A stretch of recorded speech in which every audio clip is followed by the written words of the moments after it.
Halo dan selamat siang. Kami dari kelompok 2 akan mempresentasikan kerjasama ekonomi internasional untuk mata pelajaran ekonomi yang juga akan dipresentasikan di kelas Ibu Teorida.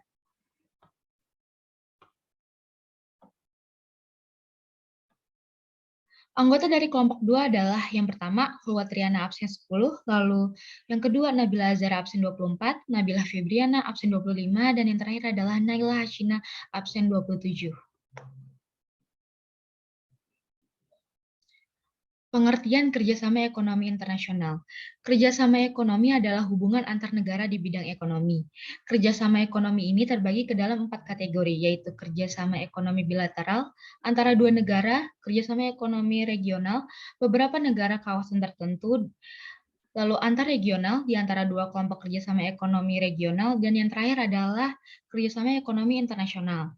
Kerjasama ekonomi internasional adalah kerjasama yang menunjukkan hubungan antar negara dalam bidang ekonomi dengan dasar kepentingan tertentu untuk dapat meningkatkan kesejahteraan ekonomi, pertumbuhan ekonomi, dan peningkatan struktur kegiatan ekonomi nasional.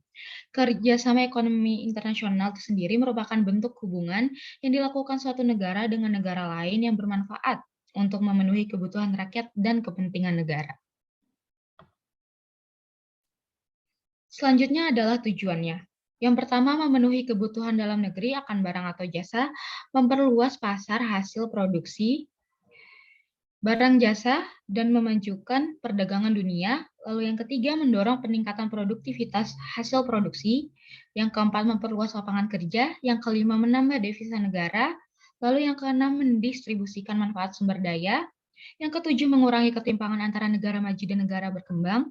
Yang kedelapan, mempercepat pembangunan ekonomi dunia. Dan yang terakhir adalah meningkatkan kualitas hidup bangsa-bangsa di dunia. Lalu selanjutnya akan dibacakan oleh Naila Hashina. Baik, selanjutnya ada manfaat. Manfaat kerjasama ekonomi internasional diantaranya yang pertama, meningkatkan pendapatan negara. Contohnya adanya TKI, Tenaga Kerja Indonesia, menjadi satu di antara contoh manfaat kerja sama ekonomi antar negara.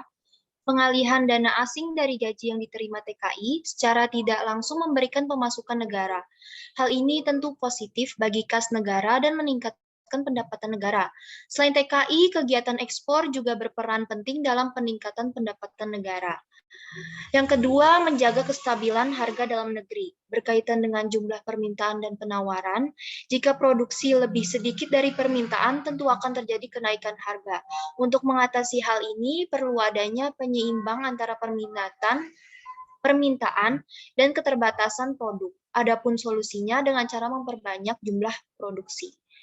Yang ketiga, memperluas ketersediaan lapangan kerja. Contohnya pengusaha asing berinvestasi di Indonesia. Mereka tentu mendirikan pabrik-pabrik industri dan membutuhkan tenaga lokal untuk memperkecil pengeluaran perusahaan. Peluang inilah yang akan membuka banyaknya ketersediaan lapangan kerja seiring bertambahnya investor yang masuk ke Indonesia. Yang keempat, mempercepat pembangunan nasional. Satu di antara langkah untuk mempercepat pembangunan nasional ialah dengan meminjam dana dari Bank Dunia. Dengan pinjaman tersebut, Indonesia bisa membuka banyak pelabuhan baru, bandara baru, dan tol laut antar pulau. Hal ini ditujukan untuk mempercepat proses distribusi dan mempermudah jangkauan, sehingga semua masyarakat bisa merasakan pemerataan pembangunan nasional. Yang terakhir, alih teknologi. Dengan masuknya teknologi menjadi kesempatan bagi kita untuk mempelajari dan menguasai teknologi tersebut. Terlebih jika bisa mengembangkan teknologi yang ada lebih jauh dan menciptakan yang lebih canggih lagi. Kondisi ini akan menciptakan para ahli di bidang teknologi. Selanjutnya akan dibacakan oleh Nabila Febriana.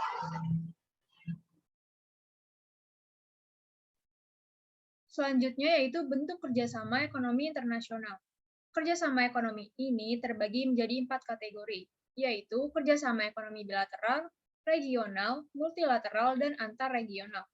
Yang pertama, kerjasama ekonomi bilateral adalah kerjasama ekonomi yang melibatkan dua negara dan bersifat saling membantu.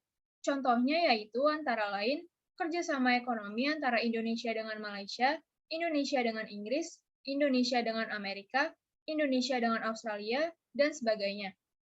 Yang kedua, kerjasama ekonomi regional adalah kerjasama ekonomi di antara beberapa negara yang berada di kawasan tertentu.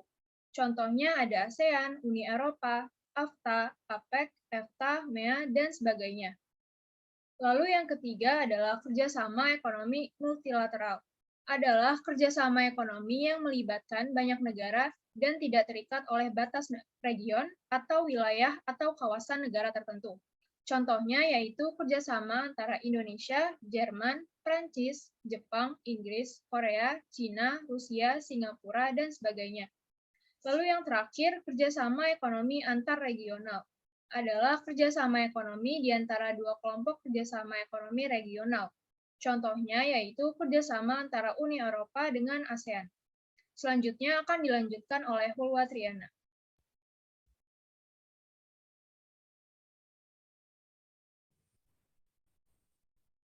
Selanjutnya yaitu lembaga-lembaga kerjasama ekonomi internasional. Yang pertama ada ASEAN, yang bertujuan untuk menjaga kestabilan politik, ekonomi, dan sosial budaya di Asia Tenggara. Selanjutnya ada IMF yang bertujuan untuk melancarkan kembali moneter internasional. Lalu ada IBRD yang membantu pembiayaan usaha-usaha pembangunan dan perkembangan negara anggota dengan memudahkan penanaman modal untuk tujuan yang produktif. Lalu ada WTO yang mengatur persaingan sehat dan perdagangan internasional dan meningkatkan volume perdagangan dunia. Selanjutnya ada IFC yang memberikan pinjaman ke pengusaha swasta dan membantu mengalihkan investasi luar negeri ke negara berkembang. Lalu ada IDA yang mendorong kemajuan ekonomi negara berkembang dan memberi pinjaman dengan syarat pinjaman yang ringan. Lalu ada UNCTAD yang mengusahakan kemajuan perdagangan dunia dan mengatur komoditi, hasil industri, pengalihan teknologi, perkapalan, dan lain-lain. Selanjutnya ada ILO yang menciptakan perdamaian melalui keadilan sosial, perbaikan nasib buruh, stabilitas ekonomi sosial, dan menyusun hukum perburuhan. Lalu ada UNDP yang memberikan sumbangan untuk membiayai pembangunan di negara berkembang dan menangani program pengalihan teknologi.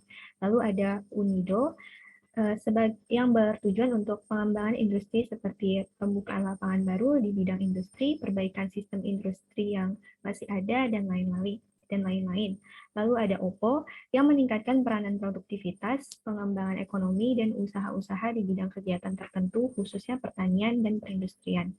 Lalu ada ADB yang meminjamkan dana dan memberikan bantuan teknik ke negara-negara yang sedang berkembang.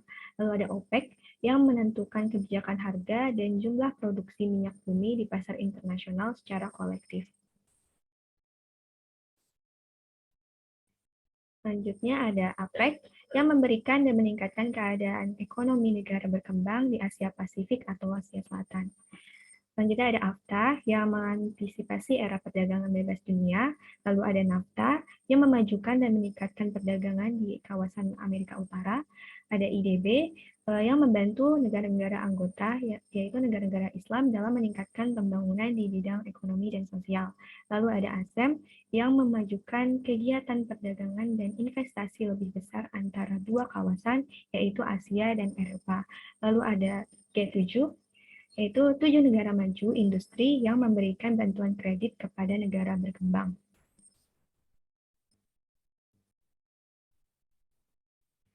Sekian presentasi dari kelompok kami, kurang lebihnya mohon maaf. Wassalamualaikum warahmatullahi wabarakatuh.